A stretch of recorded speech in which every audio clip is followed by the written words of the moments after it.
আজকে তোমাদের সাথে শেয়ার করব চিকেনের একদম নতুন ধরনের এক রেসিপি। গরম ভাত হোক বা লুচি, রুটি, পরোটা বা পোলাও, ফ্রায়েড রাইস, যে কোনো কিছুর সাথেই চিকেনের এই রেসিপিটা স্বাদে গন্ধে ভরপুর। বাড়িতে অবশ্যই একবার হলেও চিকেন এইভাবে বানিয়ে দেখো। বিভিন্নভাবে তো আমরা চিকেনের রেসিপি বানিয়ে থাকি, কিন্তু এই রেসিপিটা যদি একবার বানাও তাহলে এর স্বাদ কিন্তু মুখে লেগে থাকবে। আর বাড়িতে রেসিপিটা বানিয়ে আমায় কমেন্ট করে জানাতে ভুলো না কিন্তু যে রেসিপিটা তোমাদের কেমন লাগলো। নমস্কার বন্ধুরা, শুভমিতা ব্লগে সবাইকে স্বাগত জানাই। তাহলে চলো আজকের রেসিপি দেখে নেওয়া যাক। তবে রেসিপিটা কেউ স্কিপ করো না, স্কিপ করলে আমি কি পদ্ধতিতে রেসিপিটা বানালাম বা কী মশলার অ্যাড করলাম সেটা তোমরা মিস করে যাবে, তখন হয়তো রেসিপিটা খেতে এতটা ভালো হবে না। এখানে আমি 700 গ্রাম চিকেনের ব্যবহার করেছি, সেই বুঝে সমস্ত মশলা নিয়ে নিচ্ছি। একটা বড় সাইজের পেঁয়াজ কেটে নিয়েছি, আর এখানে দেখো আদা রসুনের পরিমাণটা কিন্তু খুবই অল্প। এই রেসিপিতে আদা রসুনটা কম ব্যবহার করতে হবে। আদা রসুনটা একদম মিহি করে বেটে নেব। আর এইদিকে দেখো 700 গ্রাম চিকেন ধুয়ে পরিষ্কার করে জলটা ঝরিয়ে নিয়েছি, আর যেটুকু জল ছিল সেটাও ভালোভাবে ঝরিয়ে নিলাম। এরপর এখানে একটা বাটিতে দিয়ে দিচ্ছি প্রায় ওই 2 থেকে আড়াই চামচের মতো টক দই। তোমরা দইয়ের পরিমাণ নিজেদের পছন্দ মতো দিতে পারো। যারা যে কোনো রান্নাতে একটু দইটা বেশি খেতে পছন্দ করো তারা চাইলে দইটা বেশি দিও, বা যারা কম খেতে পছন্দ করো তারা চাইলে কমও দিতে পারো, কোনো অসুবিধে নেই। টক দইটা দেখো খুব ভালোভাবে বাটিতে নিয়ে চামচে করে ফেটিয়ে নিয়েছি। এরপর এখানে জল ঝরিয়ে রাখা চিকেনটা নিয়ে নিলাম। চিকেনের মধ্যে প্রথমেই দিয়ে দিলাম ফেটিয়ে রাখা টক দই আর আদা রসুন বাটা। আশা করছি তোমরা দেখে বুঝতে পেরেছো যে আদা রসুনের পরিমাণটা কিন্তু বেশ অনেকটাই কম। আর দিয়ে দিলাম স্বাদ অনুযায়ী লবণ, পরিমাণ অনুযায়ী হলুদের গুঁড়ো, ঝালের জন্য দিয়ে দিলাম স্বাদ মতো লঙ্কার গুঁড়ো। তোমরা যেমন ঝাল খাবে সেই বুঝে লঙ্কার গুঁড়োটা দিয়ে নিও। এরপর হাতে করে খুব ভালোভাবে চিকেনের মধ্যে সমস্ত মশলা দিয়ে মেখে নিচ্ছি। চিকেনটা মাখা হয়ে গেলে প্রায় 30 মিনিটের জন্য একটু রেস্টে রাখবো। চাইলে আরও একটু বেশিও রাখা যেতে পারে, 1 ঘন্টাও রাখা যেতে পারে, কোনো অসুবিধে নেই। তবে 30 থেকে 40 মিনিটটা রাখতেই হবে। প্রায় 30 থেকে 40 মিনিট পর এরপর রান্নাটা শুরু করছি। প্রথমেই কড়াই গরম করে বেশ খানিকটা সর্ষের তেল গরম করে নিয়েছি। এই তেলের মধ্যেই কিন্তু পুরো রান্নাটা হয়ে যাবে, আর তেল দেব না। তেলের কাঁচা গন্ধটা চলে গেছে আর তেল খুব ভালোভাবে গরম হয়ে গেছে। তারপর দিয়ে দিলাম গোটা গরম মশলা ফোড়নে, যার মধ্যে রয়েছে ছোটো এলাচ, লবঙ্গ, দারচিনি। এটা দেওয়ার পরই দিয়ে দিলাম যে বড় সাইজের একটা পেঁয়াজ কেটে রেখেছিলাম, সেই পেঁয়াজটা দিয়ে দিলাম। আর পেঁয়াজের লেয়ারগুলো কিন্তু আমি হাতে করে ভালোভাবে খুলে নিয়েছিলাম আগেই।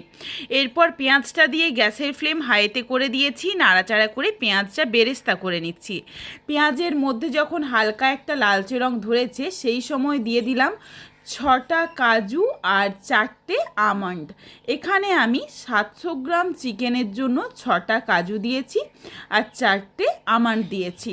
তোমরা চাইলে হাতের কাছে যদি আমন্ড না থাকে তাহলে কিন্তু শুধু কাজু দিয়েও রেসিপিটা বানাতে পারো, কোনো অসুবিধে নেই। সেই ক্ষেত্রে কাজুর পরিমাণটা আরও 2টো বাড়িয়ে নিও। এইদিকে দেখো বেশ একটা লালচে রং ধরিয়ে বেরেস্তা করে পেঁয়াজটা ভেজে নিয়েছি, আর এই বেরেস্তাটা তুলে নিচ্ছি মিক্সিং জারের মধ্যে। এটা ঠান্ডা হয়ে যাবে, তারপর মিহি করে বেটে নেব যাতে কোনো রকম দানা ভাব না থাকে। আর এই কাজু বা বাদাম এগুলো কিন্তু প্রথম থেকে যদি পেঁয়াজের সাথে দিতাম তখন কিন্তু পুড়ে যেত। এই জন্য পেঁয়াজের মধ্যে যখন হালকা লালচে রং ধরবে তারপর দিয়ে কয়েক সেকেন্ড নাড়াচাড়া করেই নামিয়ে নিও। এদিকে দেখো কড়াইয়ের মধ্যে বাকি যেই তেলটা ছিল এই তেলটা কিন্তু একদম সুন্দর একটা ফ্লেভারে ভরপুর। এর মধ্যে দিয়ে দিয়েছিলাম ম্যারিনেট করে রাখা চিকেন দিয়ে নাড়াচাড়া করে মিশিয়ে নিচ্ছি। আর এই সময় কিন্তু গ্যাসের ফ্লেমটা হাইতে থাকবে। গ্যাসের ফ্লেম হাইতে করেই যতটুকু জল বেরোবে এই জলটা ভালোভাবে শুকিয়ে নেব। এদিকে দেখো মশলাটা যখন ঠান্ডা হয়ে গেছে তার মধ্যে অল্প একটু জল দিয়ে দিয়েছি। এরপর এটা একদম মিহি করে বেটে নেব যাতে কোনো রকম দানা ভাব না থাকে।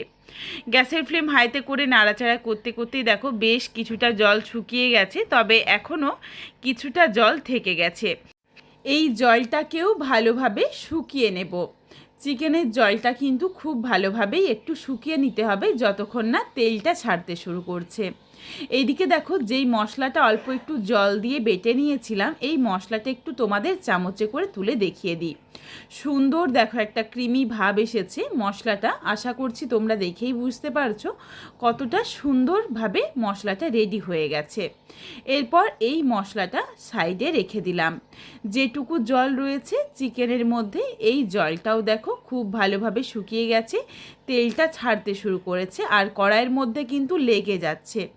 এর চেয়ে বেশি আর জলটা শুকানো যাবে না। এরপর এর মধ্যে দিয়ে দিচ্ছি অল্প পরিমাণে জিরের গুঁড়ো আর ধনের গুঁড়ো, আর দিয়ে দিলাম 1 চামচ পরিমাণে কাশ্মীরি রেড চিলি পাউডার। এটা দিলাম কালারের জন্য, তবে এটা সম্পূর্ণ অপশনাল, তোমরা চাইলে দিতে পারো, না চাইলে বাদ দিতে পারো। গুঁড়ো মশলা দিয়ে নাড়াচাড়া করে মিশিয়ে নিয়েই এরপর দিয়ে দিলাম বেটে রাখা মশলার পেস্ট। এই বাটা মশলা দিয়ে নাড়াচাড়া করে আবারও ভালোভাবে একটু চিকেনটাকে কষিয়ে নেব, যাতে চিকেনের মধ্যে এই মশলাটা ভালোভাবে চলে যায়। আর এইভাবে চিকেনটা রান্না করলে এর স্বাদ কিন্তু ভীষণ ভালো আসে, এটা আমি তোমাদের বারবার বলছি। দেখো এই মশলাটা দিয়ে কিন্তু খুব বেশি সময় নিয়ে কষানোর দরকার নেই, তার কারণ পেঁয়াজটা তো ভাজাই ছিল। প্রায় 1 থেকে 1.5 মিনিট মতো একটু কষিয়ে নিলেই হবে। কড়াইয়ের মধ্যে দেখো ধরে যাচ্ছে, এই সময় দিয়ে দিলাম মশলার বাটি ধোয়া অল্প পরিমাণে জল দিয়ে নাড়াচাড়া করে ভালোভাবে মিশিয়ে নিচ্ছি। মশলার বাটিটা ধুয়েই আরও বেশ খানিকটা জল দিয়ে দিচ্ছি। এখানে তোমরা চিকেনের গ্রেভি যেমন রাখতে চাও সেই বুঝে জলটা দিয়ে নিও। এই চিকেনের রেসিপিটা কিন্তু খুব তাড়াতাড়ি রেডিও হয়ে যায়, এই জন্যই চিকেন ভাজতে ভাজতেই বেশ অনেকটা সেদ্ধ হয়ে গেছে। আর এই মশলা দিয়ে খুব বেশি সময় ধরে কিন্তু কষানোর দরকার নেই। নাড়াচাড়া করে ভালোভাবে মিশিয়ে নিয়ে গ্যাসের ফ্লেম লোতে করে ঢাকনা দিয়ে আবারও মিনিট 4-5 মতো একটু রান্নাটা করে নিয়েছিলাম স্টিমে। এরপর দেখো রেসিপিটা একদম রেডি। আমি এইরকমই একটু গ্রেভি রাখছি, তার কারণ ঠান্ডা হয়ে গেলে এটা আরও একটু ঘন হয়ে যাবে।